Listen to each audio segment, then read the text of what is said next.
What's going on, guys? Bustle6 here, back to another video, and today I'm here to do my Metal Month retrospective on one of my favorite thrash acts of all time, the Bazillion Badass Thrashers, Sepultura. Now, this band has a very, let's just say, interesting discography. These guys, of course, are thrash metal underground. No, I wouldn't say underground, but these guys are kind of underrated in terms of thrash, and they're probably Brazil's biggest band, probably. I can't really think of our thrash band. Well, maybe Sarcophago, but that's more black and thrash in some ways. But anyways, enough of me jibber-jabbering about. This is my Metal Month retrospective on Sepultura, and hope you guys enjoyed this video.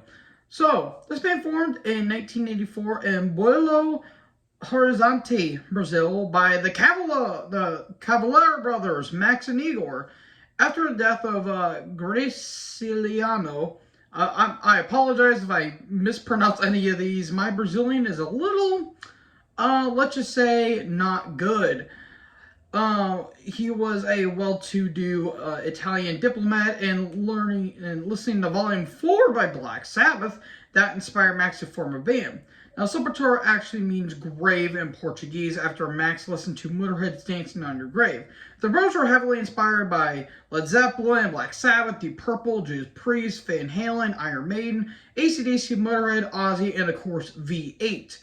Their habits shortly changed after being introduced to Venom, and they were very, very, very heavy into listening to extreme bands like Hellhammer, Sodom, Megadeth, Slayer, Creator, Exodus, Exciter, and Celtic Frost.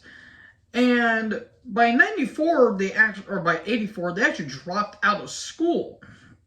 Now, the lineup consisted of Max on guitar, Igor on drums, and Wagner Lumire Lawnmower? I think that's how you say it. Lawnmower, there you go. No, I'm just kidding. He was on vocals, and Paulo Jr. was on bass.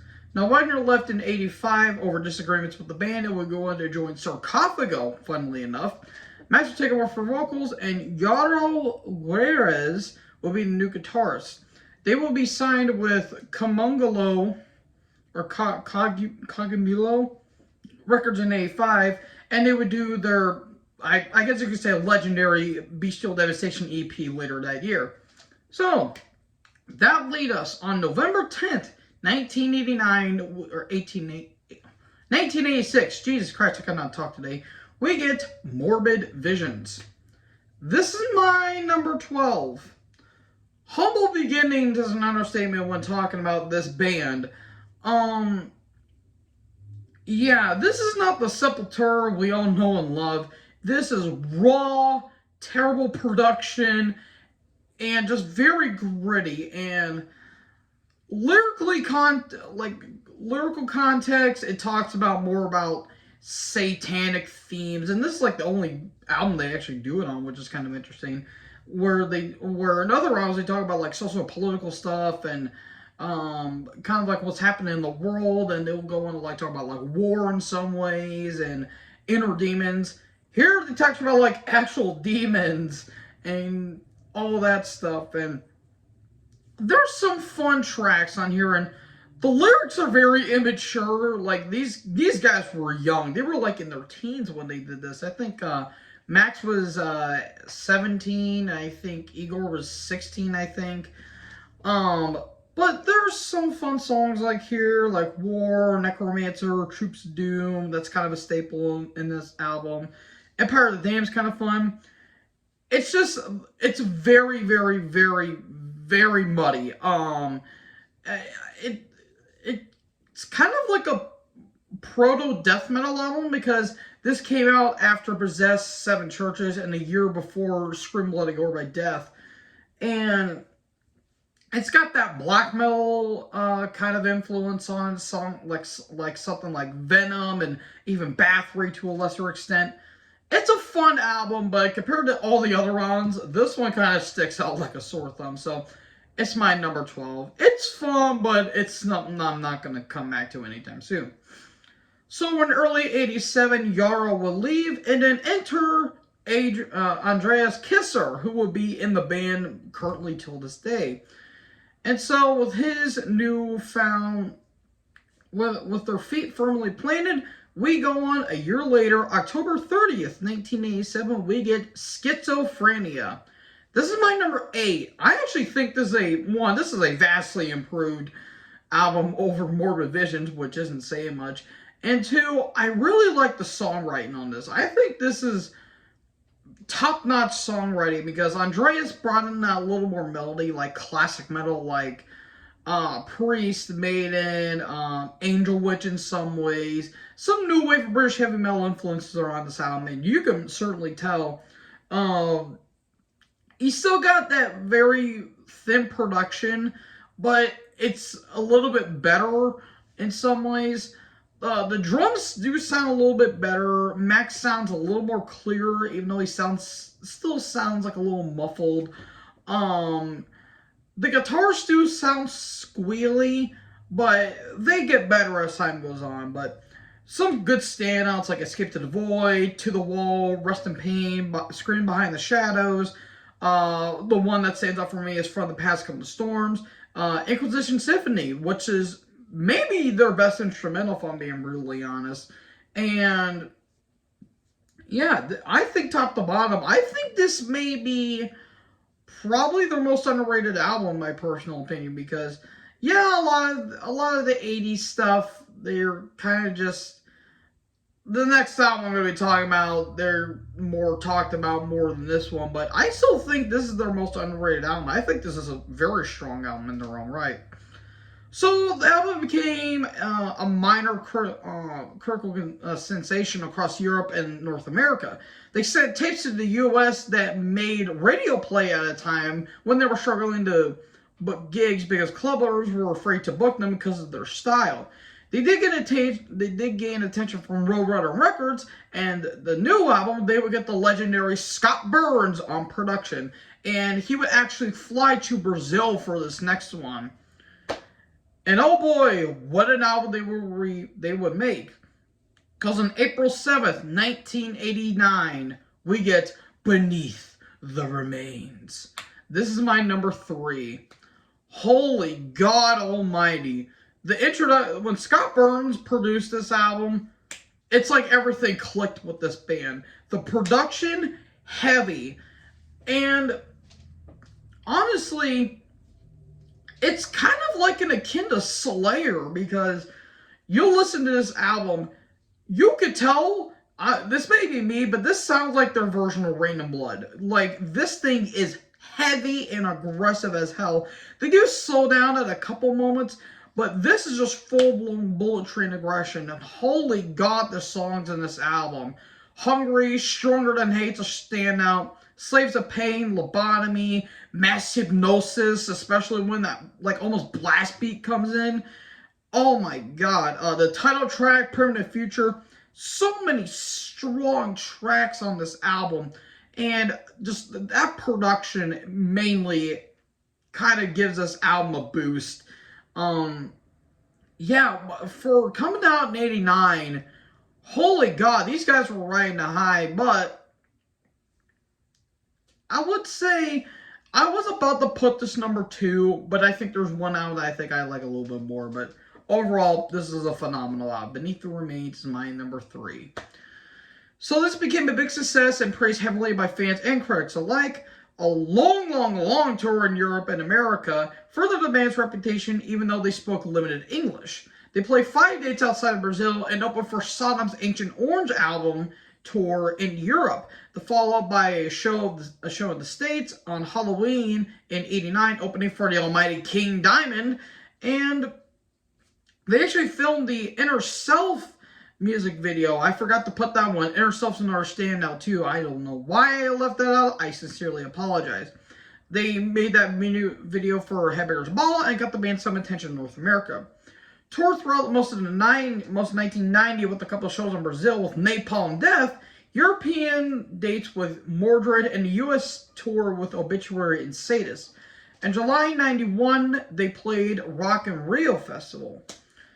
So, a couple months later, we get into March 25th, 1991's Arise. This is my clear-cut number one. I kind of knew what I was going into this, because if Beneath the Remains was their Rain and Blood, this is their Seasons in the Abyss. This is a little more groove oriented. It's still got that Beneath the Remains like style and strong structure and writing, but it's a little more groove oriented, and that's what I really love about this album. You have classic songs: Dead Embryonic Cells, Murder, the title track, Meaningless Movements, Alter State, Subtraction, Under Siege. But the best track, in my opinion, maybe my favorite Sepultura song, Desperate Cry. It's kind of like their Seasons of the Abyss song.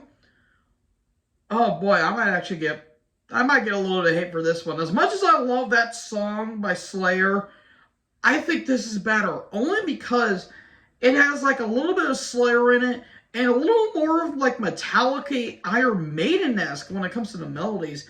But that opening, that dun, dun, dun, dun, dun, dun, dun, like that lead up, chef's kiss. Overall, I love this album, and they even covered Orgasmatron by Motorhead, which, yeah, that's a big oof right there, but I'm not going to let that discourage this otherwise beautiful album. One of my favorite thrash albums of all time, and I would say it's one of the best albums in 1990, in my personal opinion. In the 90s, I should say. So they toured relentlessly throughout 91 and 92, with the touring cycle beginning in May of 91 with the European tour at Sacred Reich and Heathen, followed by a U.S. tour. The band supported Ozzy on a No More Tears album. Around this time, Max married the band's manager, Gloria Bonalwick. Noski? I think that's how you say it. Again, I apologize for everything. The tour concluded in 92 with a U.S. tour where the band and Helmet were supported by Ministry's Psalm 69 tour. So that'll lead us into September of 1993. We would get Chaos AD. This is my number 5.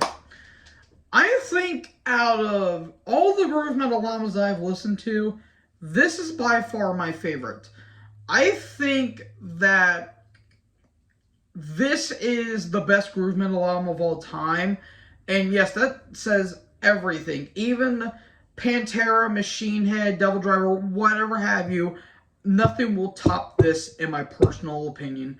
Because you still had the thrash, but it's more groove oriented. And I like how experimental this thing is, where you got some elements of like hardcore and punk involved, like Biotech is Godzilla, which is a standout to me.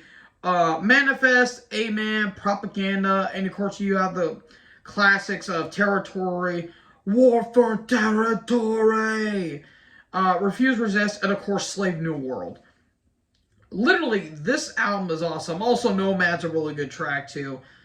I love almost damn near every track here. There's a couple that are like meh, but I think all the other tracks I think are flat out amazing, because the guitar tone is a lot crunchier. I think Igor's drumming on this is top notch. Max's more roars are a little bit more prominent, and the bass shows up really good too. I think this is a flat out amazing album. One of the best albums in the 90s. So yeah, they were riding some highs, and then they unfortunately would go to another direction. So this was released on actually Roadrunner and Epic Records. Praised as one of the best heavy metal albums of all time, and did a year-long tour support of this album. Started with headline European with Paradise Lost, and a U.S. tour with Fudge Tunnel, Fear Factory, and Clutch. They were one to support next for Pantera's Far Beyond Driven tour in North America, and they opened for the Ramones in South America, which is kind of interesting. They toured in Australia and New Zealand with Sacred Reich. By the end of the Chaos AD, they became one of the best heavy metal bands of all time, or one of the most successful heavy metal bands of the day. Around this time, Max and Igor collaborated with Alex Newport of Fudgetone to form Nailbomb, and they released Point Blank that same year, which is more of an industrial groove metal project that they did. It unfortunately didn't go much longer. They performed only one full live gig at Dynamo Air in '95 and released the Proud to Commit Commercial Suicide live album. And as I said before, Nailbomb would shortly disband afterwards. So, released on February 20th, 1996, we get Roots.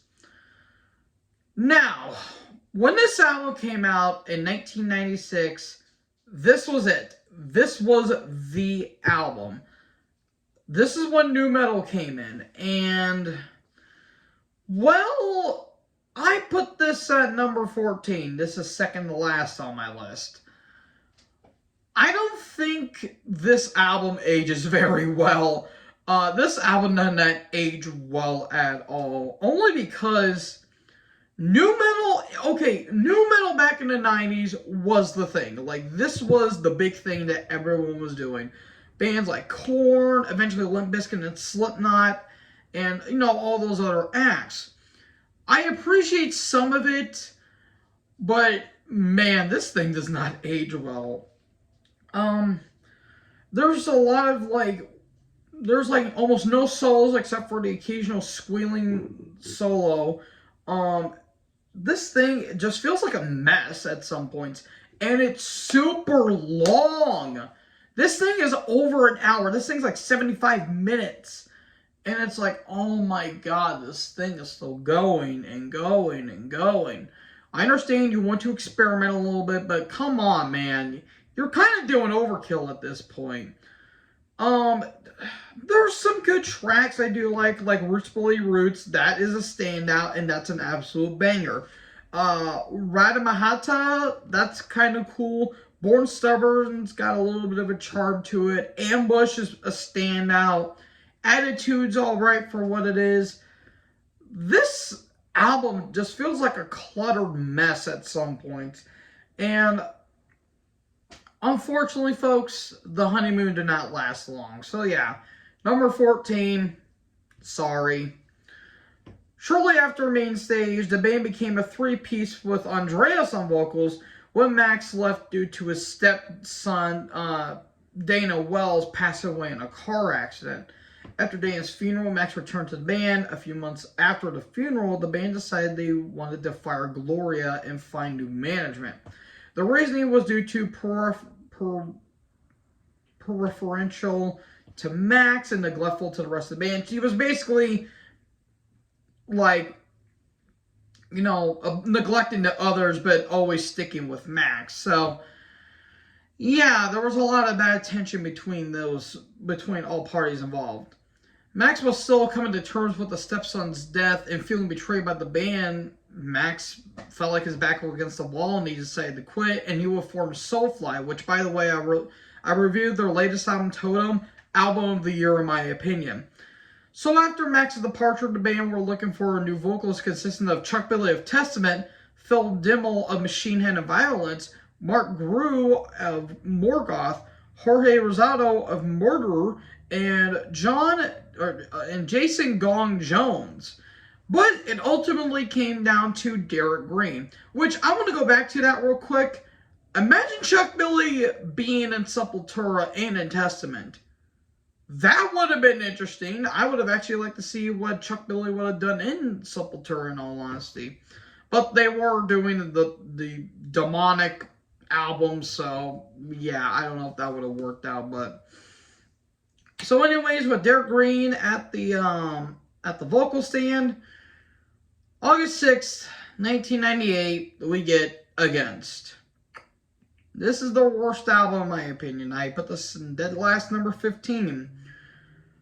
This is basically a very bad version of Roots, which Roots, again, had its moments, but it was an utter mess. This was just a full-on train wreck. It did feel like the proper follow-up to Roots, but my god, the songs on this album. There's only one track that I do like, and it's Hatred Aside, only because Jason Newsted from Metallica is on it. But besides that, and it feels like a punk song in all honesty, besides that, this album is just nothing but noise, incoherent songwriting, cheesy as hell vocals, and they really didn't. They without Max, the band was struggling because Max left, and they felt like they were just kind of just. I don't know. They were trying to make something of this, but unfortunately, again, this is an utter mess. None of the songs are good. It's just bad nu metal, which nu metal is pretty bad to begin with. So, I love Derek Rain, I love you, but my God, this album's not good. I would either go as far as say it's one of the worst metal albums of all time. So yeah, it's number 15 for me. So, a couple of years later, and they go back to a recording studio. On March 20th, 2001, they will release Nation. Out of all the nu metal stuff, this is by far the best. Even though it's not higher on my list, I put this at number 11.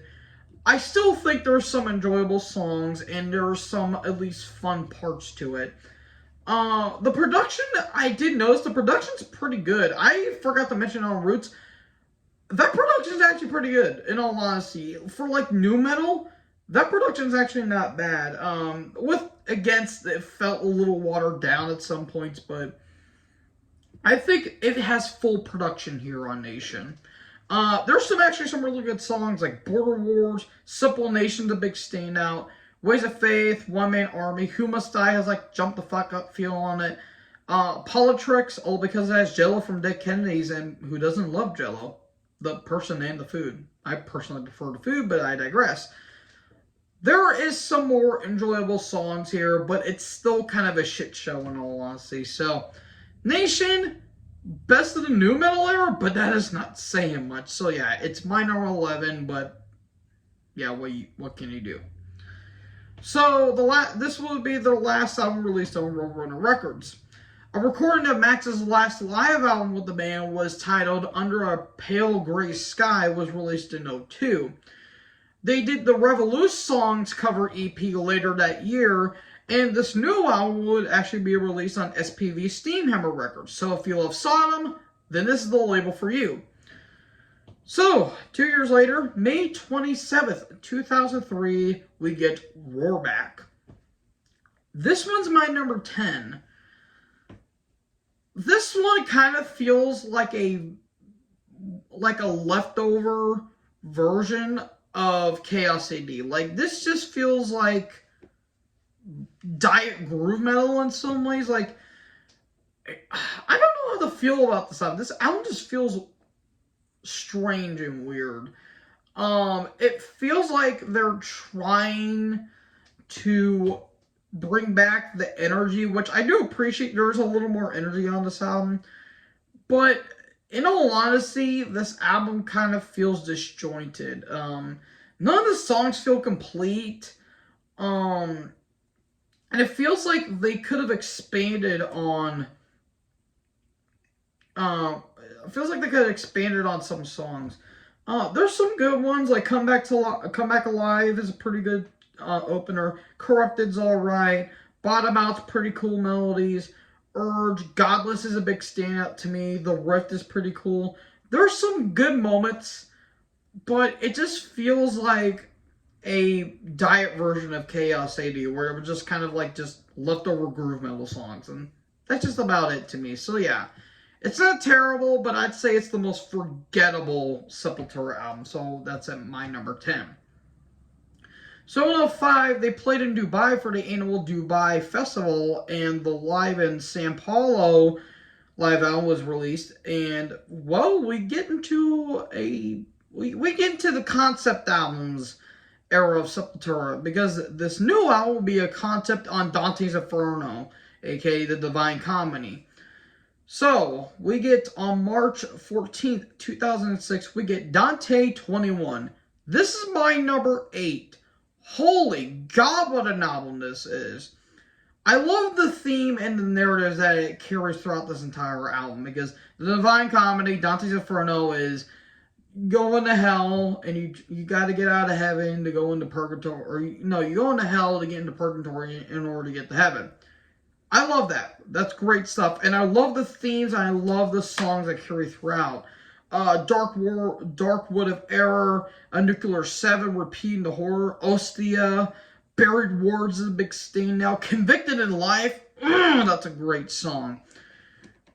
I will say the complaints I have with it is that, one, it's bloated. It's a little too bloated, and the intro tracks, I understand why they did it. I understand for more atmosphere, but oh my god, just get me to the song. I kind of like OCD with that. Just get me to the song.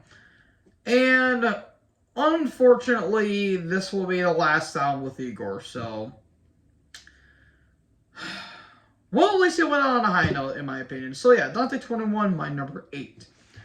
So on a 2007 Revolver magazine interview, Max and Igor were considering a reunion with the original lineup at Ozfest later that year. However, Andreas denied the rumors.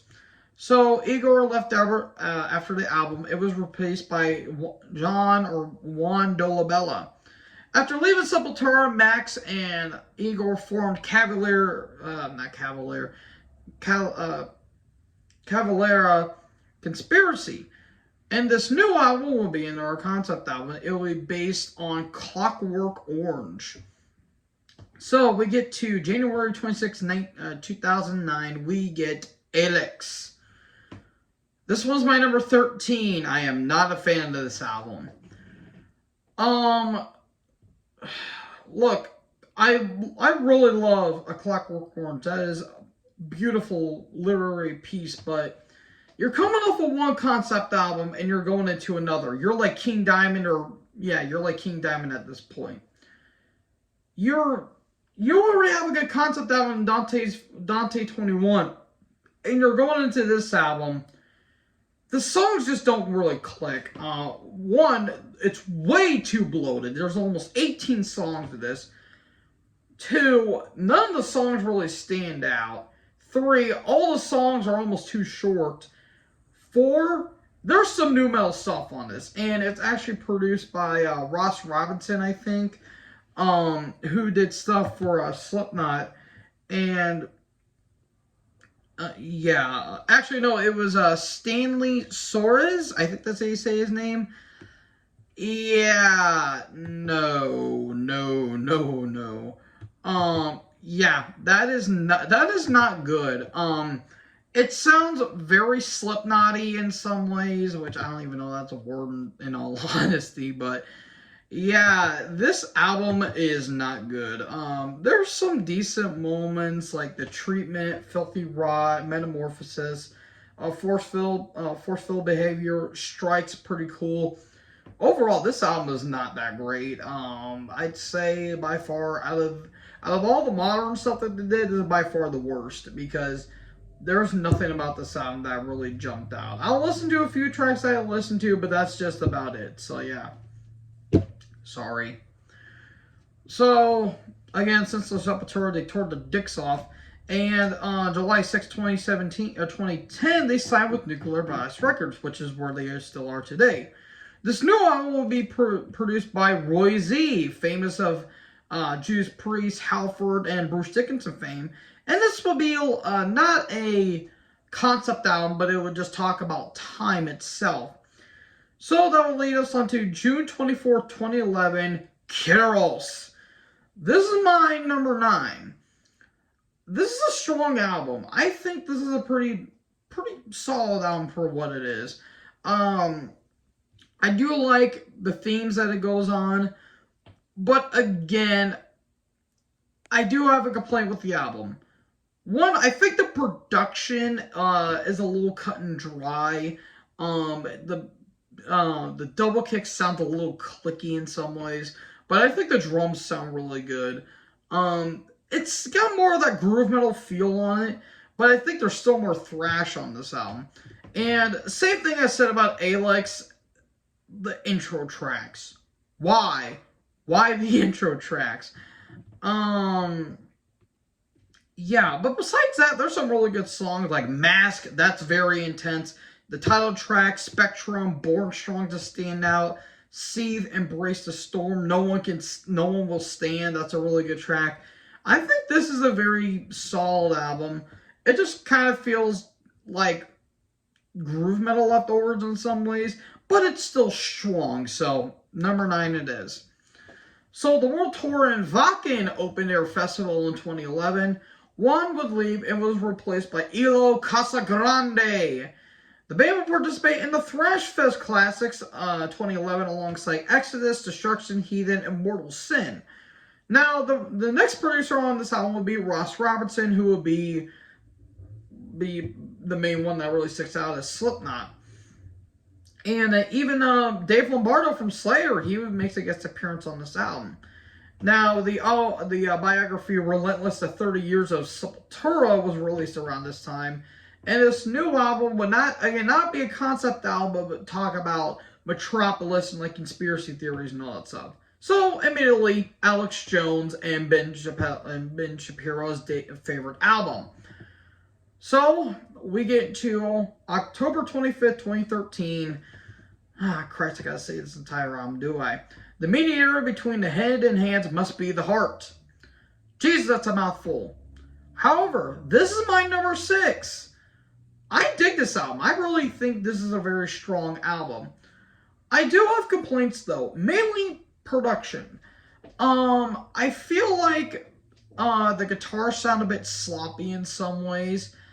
And I feel like Derek's vocals are more held back. Like he sounds like he's just screaming into like a broken microphone or like into a foghorn or something like that.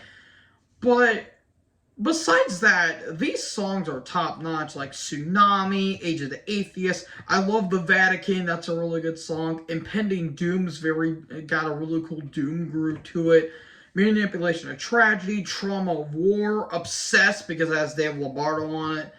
This is a really strong album. I just think the production could have been a bit better. And yeah, that's just about it. That's like the only complaints. I just think the production could have been a bit better. But overall, this was a phenomenal album. So the next album will be produced by Jens Bogren of Enslaved, Symphony X, Duran Gray, Anthem, so many other bands. Opeth, to name one. Yeah, this guy knows his craft. So, that will lead us on to January 13th of 2017. We will release an absolute beast of an album, Machine Messiah. This is my number 2. I think out of all the Derek Green albums, this is by far the best album that he's ever done.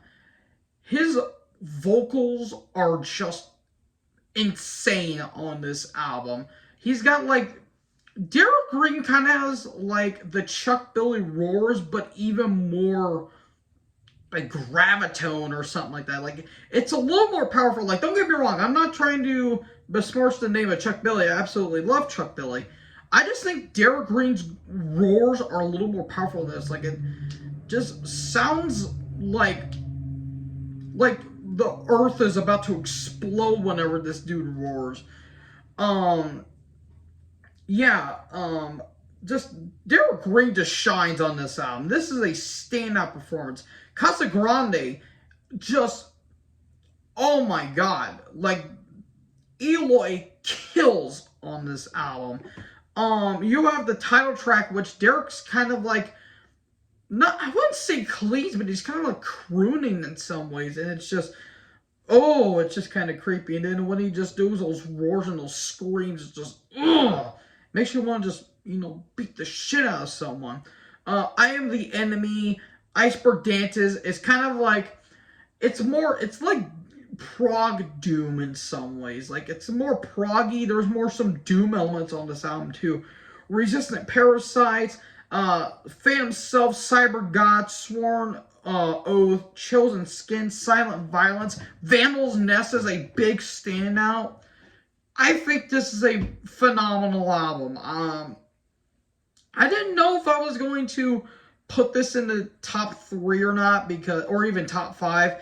I was wrong. I think this is the best Eric Green album, and this is the best modern album by far. So yeah, my number 2. So the album was promoted with a series of world tours, especially including Creator's Gods of Violence tour in Europe of February, March 2017, alongside with Prong, and they supported Testament's Brotherhood of the Snake tour in the States in April and May of 2017. This was a tour with Obscura, Goatwhore, Fit for an Autopsy, and Death Angel, and Sepultura Endurance in 2017. But unfortunately, some good things must come to a bit of a stop, because this is when they were in the pandemic and they really couldn't tour that much. But what they did do on February 7th of 2020, they will release Quatra. This is my number 4. I think this is where they kind of left off on Machine Messiah. I think this was a brilliant follow-up to the band, to their previous output, because this album, the one word I could describe this is epic. This is one of the most grandiose albums I've heard in a while, and yeah, this was an absolutely amazing album. Capital Enslavement's an absolute standout. Agony of the Feet, Isolation is one of my favorite Sepultura songs. The Pentagram, Ali talks about Muhammad Ali, and you can never stop down the almighty goat, the original goat. That was a great quote. Means to an Ends, Guardians of Earth. Just this album, absolutely wonderful. And for everyone that was sitting at home and couldn't go outside, greatly enjoyed this album. I don't know if I like this or Titans of Creation by Testament, in all honesty, because that's a very tough choice, and I don't know which one I would pick. So yeah, my number 4, Quatra. So due to the pandemic, they couldn't play live shows. But during the pandemic, the Sepultura collaboration was consistent members of System of a Down, Sacred Right, Megadeth, Trivium, Anthem, and Anthrax and Testament. They played in over 2 years in Rio in support of Quatra. Due to a leg injury, however, Eloy was replaced by Ingram member Bruno Valverde for the last 3 United States tours. Andreas was temporarily filled in by Jean Patton on Project 46 due to a quote-unquote family emergency. However, the family emergency in question would be a tragic one, because the reason why was Andreas's wife had suddenly passed away to colon cancer, and this was around the same week too that Technoblade, famous Minecraft YouTuber, he unfortunately passed away due to stage 4 cancer, and yeah, just absolutely tragic. It was such a sad week of events.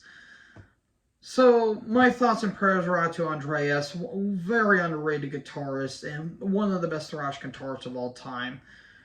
However, there are some bright spots in this, because in a July 2020 interview, Derek confirmed that the band are making new material, and that 2024 is a confirmed year date. So, folks, that is the end of my Sepultura album ranking, retrospective, whatever you want to call it. Hope you guys enjoyed this video. I apologize if this one did take a little bit of time, because 1, there was a lot of albums and a lot of songs, and 2, again, family and work always comes first before YouTube. So, what band am I going to talk about next time here on the Metal Month Retrospective? Well, I kind of talked about them earlier, and I'll just say it right now, the most influential metal band of all time, the almighty Black Sabbath. Oh, Lord in heaven, you thought the Motorhead ranking was bad, or to a lesser extent that the Maiden one was bad? Oh boy, 20 albums. I am including the Heaven and Hell, the Devil You Know album that came out in 2009 or 2010. So yeah, kill me. Absolutely kill me. That's gonna be an interesting one. So Thank you guys so much for watching this video. Make sure you guys like, comment, subscribe, tap the little bell for more notifications. Join the herd. Talk to us next video. Peace out.